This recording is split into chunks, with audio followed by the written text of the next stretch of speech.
ఓం బ్రహ్మాదిభ్యో బ్రహ్మ విద్యా సంప్రదాయ కర్తృభ్యో వంశ ఋషిభ్యో మహద్భ్యో కవిభ్యో నమో గురుభ్యః. సర్వోపప్లవరహిత ప్రజ్ఞా ఘన ప్రత్యగర్ధో బ్రహ్మైవాహమస్మి సర్వమహం పదార్థరహితః. మూకం కరోతి వాచాలం పంగుం లంఘయతే గిరిం యత్కృపాతమహం వందే పరమానందమాధవం. ప్రియాత్మ బంధువులకు ఆత్మలింగ శతకాన్ని మీకు అందిస్తున్నాను. తాత్పర్య సహితంగా ఆత్మలింగ శతకం ప్రసిద్ధమైంది, అచల సంప్రదాయంలో గొప్పది. శ్రీపరశివ నీదు శృంగారతత్వంబు, శ్రీపరశివ నీదు శృంగారతత్వంబు ఈ మహీతలమున హెచ్చుగాను నేను చెప్పబూన నేర్చితి నీ కృప అఖిల జీవ సంగ ఆత్మలింగ. సర్వజీవులలో సమముగా ఉన్న ఆత్మస్వరూప పరమేశ్వర, ఉమానాథ, ప్రణవాక్షరలింగ స్వరూప, నీ అనంత సుందరమైన పరతత్వానందమును గుర్చి సవివరంగా సందేహరహితంగా ఈ లోకానికి తెలియజేయుటకై నా శక్తి కొలది ప్రయత్నం చేయుచున్నాను. నీ అవ్యాజమైన ప్రేమ నా మీద చూపి నన్ను అనుగ్రహించుము. శ్రీపరశివయోగ సర్వసంపత్కరమైన భగవతత్వమును అనగా సత్యశివ సుందరాత్మకమైన నిత్య నిర్మలమైన పరబ్రహ్మ విద్యా ప్రతిపాదిత సచ్చిదానంద తత్వామృతమైన భావనా వాగమృతాన్ని ఈ భూమి మీద జీవించుతున్న మానవాళికి నీ అవ్యాజ కరుణామృత సత్తాతో బోధించుటకై నా ఓపిన శక్తి కొలది ప్రయత్నించుతున్నాను. నీవు సర్వజ్ఞుడవని నిన్ను నే శరణుదొచ్చి అభ్యర్థిస్తున్నాను. నీతి భక్తి యోగ నిజమెల్ల గురుమూర్తి చెప్పి శతకమిట్లు చేసినాడు. రెండు దీని చూడ రక్తిగా మీరల్ల అఖిల జీవ సంగ ఆత్మలింగ. ఓ పరమేశ్వర, అన్ని జీవులలో ఆత్మస్వరూపంగా ఉన్న మీ ప్రసాద భరిత గుణాతీత పరబ్రహ్మ తత్వమును గురించి నీతిని భక్తిని యోగమును ఈ మూడింటిని నిజస్వరూప క్రమరీతి సారాన్ని గురించి సమగ్రంగాను సంపూర్ణంగాను వెలిసిలేక ఆకుల గురుమూర్తి అనేది పేరు కలిగిన నేను శతకంగా పొందుపరుస్తున్నాను. ఉపదేశపూర్వకంగా దీనిని అందరూ ఆహ్వానించి శ్రద్ధాసక్తులతో అర్థం చేసుకున్నట్టుకై చదివి భక్తి ప్రపత్తులతో మననం చేసి తద్వారా జ్ఞానానందాన్ని నిధిధ్యాసలతో పెంపొందింపజేసుకొందురుగాక. శంఖపట్టకండి శాస్త్రజ్ఞుడనుగాను వంకలంచకండి వైరముని మనసు నిలిపిదీని మర్మంబు తెలియుడి అఖిల జీవ సంగ ఆత్మలింగ. ఓ పరమేశ్వర, అఖిల జీవుల సంగత్వాన్ని కలిగి లింగరూపంగా భాషిస్తున్న పరమేశ్వర విను. నేను శాస్త్ర పరిచయం కలిగిన పండితులను కానే కాను. ఇందుకు ఏ విధమైన సందేహము వలదు. వైరభావంతో నా యందు దోషములు ఎన్నక నన్ను మన్నించండి. నిశ్చలమైన అంతఃకరణ తత్వంతో ప్రయత్నించి దీని యందున్న రహస్యాన్ని గ్రహించండి. పశ్యంతి జ్ఞానచక్షుషాః అని భగవానుడు భగవద్గీతలో చెప్పినట్లు అధ్యాత్మభావంతో జన్మరాహిత్యాన్ని పొందండి. తప్పులెంతురయ్య తపసులకైనను ధరణి జనులకున్న ధర్మమరయ అందుకొరకు నేను ఆదినే చెప్పితి అఖిల జీవ సంగ ఆత్మలింగ. క్షరాక్షరాతీత పురుషోత్తముడు అయిన పరమేశ్వర విను. ఈ లోకంలోని జనుల యొక్క మానసిక స్వభావమును గూర్చి పరిశీలించితే లోకులెల్ల వెర్రిపోకిళ్ళబోదురు అని వేమన మహాయోగి చెప్పినట్లు ఈ జనసంచారాన్ని వదలి దూరంగా వెళ్ళి అరణ్యాలలో తపస్సు చేసుకునే తాపస్సులకు కూడా తప్పుబట్టేదే ఈ లోక స్వభావం. కాబట్టి నా బోధన కూడా దోషరహితం అయినా దోషపూరితంగానే భావిస్తారు అని ఈ ధర్మసహిత సత్య విషయాన్ని ముందే మీకు విన్నవించుకుంటున్నాను. నాకు భయము లేదు నన్ను మీరేమన్నా అట్టివారు నాకు ఆత్మసములు ఉన్నదున్న ఎట్టు ఊహించి చెప్పెద అఖిల జీవ సంగ ఆత్మలింగ ఉన్నదున్న ఎట్టు ఉత్సుకత వచింతు అఖిల జీవ సంగ ఆత్మలింగ సమస్త భూతములందును సముడవై ఉన్నవాడవని నీకు ప్రణవస్వరూప నమస్కారములు శతధా చేయుచున్నాను. నీకు భయమనేది ఏదీనూ లేదు.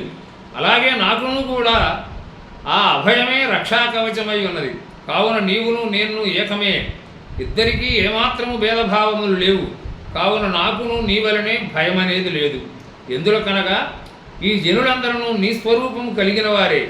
అట్టివారు నన్ను ఏమన్నను ఏమాత్రం నేను భయపడవలసిన విషయం అసలే లేదు. వారందరూ నాకు నా ఆత్మకును ప్రేమింపు తగిన వారే. వారు నా ఆత్మ సమానులే. కావున ఆ పరబ్రహ్మ జ్ఞానరూపమును గూర్చి ఉన్నదాన్ని ఉన్నట్టుగానే ధ్యానించి సంతోషముగా బోధించుతున్నాను. ఊహించి చెప్పేదా అన్నదే కవి పాఠము. ఊహాపోహలకు భగవతత్వం అందేది కాదు. కావున ఉత్సుకత వచింతు అని అనవలసి వచ్చింది. వరుసబెట్టి నేను వర్షింతు వర్ణింతు పద్యాలు, వరుసబెట్టి నేను వర్ణింతు పద్యాలు, సరసులైతే దీని చక్కదనము, కన్నవారికెల్ల కలుగును సౌఖ్యంబు అఖిల జీవ సంగ ఆత్మలింగ. అఖిల జీవులలో చైతన్య స్వరూపమై ఉన్న పరమేశ్వర అని ఈ శతకకర్త శ్రీ ఆకుల గురుమూర్తి కవి అధ్యాత్మ భావాన్ని ఒకదాని తరువాత మరొక నూత్ర భావాన్ని క్రమపద్ధతిలో పద్యరూపంగా బోధిస్తున్నాడు. ప్రజ్ఞానం బ్రహ్మ అనేది మహావాక్య నిరూపణంగా ఆత్మానాత్మ విచారణ గలవారు ఆ సౌందర్యాన్ని, అందరి మర్మములను పండితులై పరిశీలనతో తెలుసుకొని శ్రేయపరులై ఆచరించి సుఖస్వరూప భగవదైశ్వర్యమును పొందుదురుగాక అని ఆశీర్వచనం పలికాడు. మొదట జగము లేక 3 రేకుల చెట్టు, తుదను కొమ్మలైదు తూగులాడి, కొమ్మ కొమ్మలందు కోటి కాయలుగాచే అఖిల జీవ సంగ ఆత్మలింగ. ఈ పద్యంలోని భావము సాధన సంపత్తి గల శిష్యునకు ఆధ్యాత్మిక ఆచార్యులైన గురువర్యులు జీవన్ముక్తులై పునః ముక్తిప్రదులై బోధించే అద్వైతము, అచలము, పరిపూర్ణ భావములుగా గోచరింపబడుతున్నది. మొదట అంటే సృష్టి జరగక మున్ను సృష్టి కార్యమనేది లేదు. అనాది నిర్వికల్పమందు 4వ శరీరం ధరించి లేదు. అనగా జననము మరణము వీటితో కూడిన దృశ్యమాన జగత్తే లేదు. జ అనగా జన్మించున్నది, గమ్ అనగా గతించున్నది. జగత్తు గిట్టునది ఒకటిదే జగము అయినది. అట్టి ఈ చావు పుట్టుకల రూపమే జగమై ఉన్నది. ఆదిలో ఏర్పడలేదు, మరి ఎలా ఏర్పడింది అనే విషయం మూల ప్రకృతి ప్రధానంగా 3 రేకుల చెట్టుగా, అనగా త్రిగుణ మాయగా, ఈశ్వరుని మాయగా, ఉపాధిగా, సత్వరజస్తమ గుణములను వృక్షంతో విశ్వకారణంగా కలిగి ఉన్నది. దీనినే మహత్తత్వం అంటూ అవ్యక్తం బోధించుతూ తన్మాత్రలుగా అట్టి త్రిగుణ వృక్షములకు చివర కొమ్మలు 5ంటిని పేర్కొన్నాడు. అవే భూమిరాపో అనలో వాయు ఖం మనో బుద్ధిరేవచ అని భగవద్గీత చెప్పినట్లు నేల, నీరు, నిప్పు, గాలి, నింగిగా ఈ పంచమహాభూతములుగా నిర్ణయం చేసి అవి త్రిగుణ భూయిష్టమైనటువంటి జగద్వృక్షానికి కొమ్మలుగా ప్రకటిస్తూ అట్టి కొమ్మలకు అసంఖ్యాకంగా నానా రీతులుగా ఈ చరాచర స్థావర జంగమాత్మక జీవరాశులు ఏర్పడ్డాయి అంటున్నాడు. ఈ విషయం శ్రీమద్ భగవద్గీతలో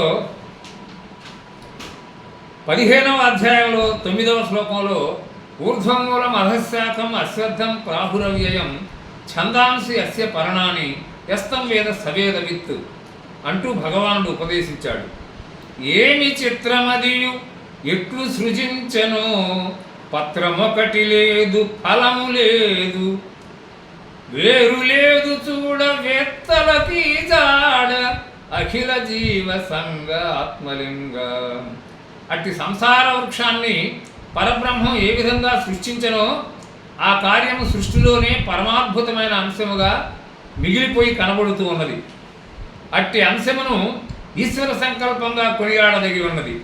ఇట్టి దానికి ఆకు గాని, పూత గాని, పిందె గాని, కాయ గాని, ఎటువంటి ఫలము, మూలబీజంతో కూడిన వేరు గాని లేదు.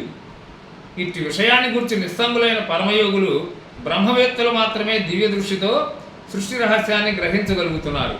ఇట్లన అవిద్య బ్రహ్మణో అవ్యక్త, అవ్యక్తాద్ ఆకాశ, ఆకాశాద్ వాయు, వాయోరగ్నే, అగ్నేరాప, ఆద్య పృథివీ, పృథివ్యా ఓషధయ, ఓషధీభ్యోన్నం అన్నాత్ పురుష ఇది సృష్టి. ప్రణవమందున 5 ప్రాణాక్షరాల్ పుట్టి జగములాయనయ్య జతనమగును. అది జీవమాయే, ఆపైది శివమాయే, అఖిల జీవ సంగాత్మలింగ. ప్రణవాకారుడైన పరబ్రహ్మము నుండి అకార ఉకార,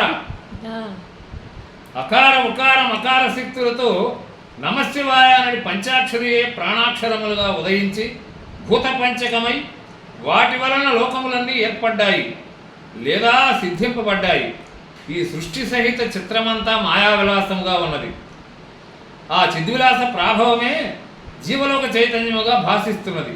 దీనికి మించినదే బ్రహ్మమని చిచ్చైతన్యంగా పెద్దలు చెప్పారు.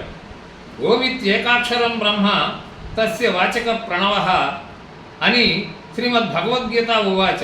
కావున ప్రణవమే పరబ్రహ్మ స్వరూపమై కూడా ఉన్నది. యామాస ఏది లేదో అది మాయ అని దీని గురించి తెలుపుతున్నారు పెద్దలు. మాయ తెలియరాదు, మాయ మూలము లేదు, మాయ వాయురూపమాయ మమత, మమతతోడబుట్టె మహదహంకారంబు అఖిల జీవ సంగాత్మలింగ. అఖిల జీవాధినేత పరబ్రహ్మ పరిపూత వినుము. మాయను గురించి తెలుసుకుందామన్నా ఆ మాయకు మూలమన్నదే లేకుండా ఉన్నది. ఇంకా ఆ మాయ వాయుచలనంతో కూడి రూపమే లేనిదై ఉన్నది. అనగా మనోరూపమై మమత్వాన్ని కలిగించి ఆ మమత్వంతో పాటు ద్వంద్వములతో కూడి ఈ సంసార బంధనాలను సుఖదుఖాలను కలుగు చేస్తున్నది. ఆ పైన ఆకలి దప్పులు, ఆశాపాశములు, రాగద్వేషాలను, జననమరణ జరారోగాలకు కారణభూతములకు ఈ మూల ప్రకృతి అవ్యక్తములకు మహత్తత్వమును, అంతఃకరణ చతుష్టయమును, మహదాంకార బుద్ధియును, శబ్ద స్పర్శ రూప రసగంధములైన పంచ తన్మాత్రలు, పృథివ్యాప్తేజో వాయురాకాశములునగు పంచమహాభూతములను, త్వక్ చక్షు శ్రోత్ర జిహ్వాఘ్రాణములు 5 అయిన జ్ఞానేంద్రియములను, వాక్పాణిపాద పాయుపస్థలను 5 కర్మేంద్రియములను, వీనికి తోడు మనస్సు కలిపి 24 తత్వములు కాగా ఈ తత్వములన్నింటికీ అతీతుడు పురుషుడై ఉన్నాడు. ఈ పద్యంలో సమగ్ర అధ్యాత్మ భావము ఇది అని నా అభిభావనం. ఈ పురుషుని గురించి వేమన మహాయోగి లోకజనులకు ఈ క్రింది విధముగా ఉపదేశించను. అంటే నేను చెప్పబోవు విధంగా శుద్ధజీవుడు ఈశ్వరుడు అవుతున్నాడని అంటారు. బంధమోక్షములు పరమాత్మకు లేవంటూ చిత్తమైన వేరు శిథిలమైనప్పుడే ప్రకృతి అనడు చెట్లు పడును పిదప కోర్కెలనడు పెద్ద కొమ్మలెండును గదా విశ్వదాభిరామ వినురవేమ. ఒకటి వేళను తెగనరిగితే ప్రకృతిలో చెట్టు సమూలంగా నశించిపోతున్నది. అలాగే అమనస్కం చేతనే అనగా మనస్సు లేకుండుట అంటే లయించుటగాక నశింపజేయడం మూలంగా ఈ కోర్కెల సమూహంతో కూడిన సంసార బంధ విచ్చిత్తి సమూలంగా నశించిపోతున్నది అని వేమన సుబోధోపదేశం. 5 మాయకు ద్వరతనంబు వచ్చే ద్వైతమెచ్చే భ్రాంతి అంతయాయే బ్రహ్మాండమెంతాయే అఖిల జీవ సంగాత్మలింగ. అఖిల జీవరాశులలో స్థిరుడవై ఉన్న పరమేశ్వర, నేల, నీరు, నిప్పు, గాలి, ఆకాశం మొదలైన పంచభూతాలు, శబ్దాది తన్మాత్ర పంచకము, త్వచక్షురాది జ్ఞానేంద్రియ పంచకము, వాక్పాణి మొదలైన కర్మేంద్రియ పంచకము, ఇంకా మూల ప్రకృతి మహామాయ, మనోబుద్ధి అహంకార చిత్తములు, జీవనోపాధి మొత్తంగా 25 తత్వాలతో ఈ మాయాస్వరూపానికి గొప్ప అధికారం ఏర్పడి పాపభూయిష్టమై కర్మకాండకు దిగజారింది. ఈ రాద్ధాంతమంతా భ్రమాత్మకమై ఉంది. వర్ణించడానికి వాగ్రూపంలో చెప్పుతున్నా నాకు శక్తి చాలడం లేదు. ఈ మాయ, ఈ భ్రాంతి, ఈ ఎరుక నా పూర్వజన్మ సుకృతం చేత, గురు కృపా కటాక్షం చేత పూర్తిగా మాయ స్వరూపత పరిహరింపబడి పరిపూర్ణంగా జ్ఞానోదయమై నా యందు నశించిపోతున్నది. కాబట్టి ఈ దృశ్యమాన చరాచరాత్మక అండపిండ బ్రహ్మాండమంతా ఈ మాయయే సందులేక పరివ్యాపించి ఉన్నదని గుర్తెరిగి ఉన్నాను సుమా. వహ్వ దాని శక్తి వస్తాదు గిరియును విస్తరించి బ్రహ్మ విష్ణు శివుల పట్టి భ్రాంతి పెట్టి బలమెల్ల దిగమింగి, పట్టి భ్రాంతి పెట్టి బలమెల్ల దిగమింగి అఖిల జీవ సంగ ఆత్మలింగ. ఆహా, ఆ మాయాశక్తి యొక్క సత్తా స్వరూపము ఇంతింతై వటుడింతై అన్నట్లు పెరిగి పెరిగి బలం పుంజుకొని కొండంతై అంతటా వ్యాపించి రజసత్వ తమో గుణాలకు ప్రతినిధులైన బ్రహ్మ విష్ణు మహేశ్వరుని శనిలా ఆవహించి భ్రమలో ముంచి వాళ్ళ శక్తిని హరించి త్రాగుబోతు కళ్ళు సారా తాగినట్టు త్రాగి మింగివేసింది. ఇక అట్టి మాయాభూతం ముందు ఈ మానవులనే వారంతా. అందుకే వేమన కాళ్ళ ముందరేరు కడనీదగాలేక ముగ్గురీతగాళ్ళు మునిగినారు, నరుడు ఈదుటన్న నగుబాటుగాదకు విశ్వదాభిరామ వినురవేమ అని మహాయోగి తన పద్యాలలో ఉపదేశపూర్వకంగా చెప్పారు. బలము దప్పినట్టి బ్రహ్మాదిమూర్తులు, ఇలా బలము దప్పినట్టి బ్రహ్మాదిమూర్తులు కలను చెంది లేచి కలువరించి సృష్టి రూపు దాల్చే చింతించి చింతించి అఖిల జీవ సంగాత్మలింగ. అలా శక్తిని కోల్పోయిన ఈ బ్రహ్మ విష్ణు మహేశ్వరులైన త్రిమూర్తుల భ్రాంతి రూప స్వప్నమును పొంది ఆ మీద మేల్కాంచి ఎన్నెన్నో కలవరింతలకు గురి అయి ఇక మాయాస్వరూపమును గురించి ఆలోచించి తప్పుకోలేక త్రిగుణ స్వరూపమైన సృష్టి కార్యాన్ని నెరవేర్చుతూ ఈ జగత్ సృష్టి చేయటానికి సంకల్పించారు.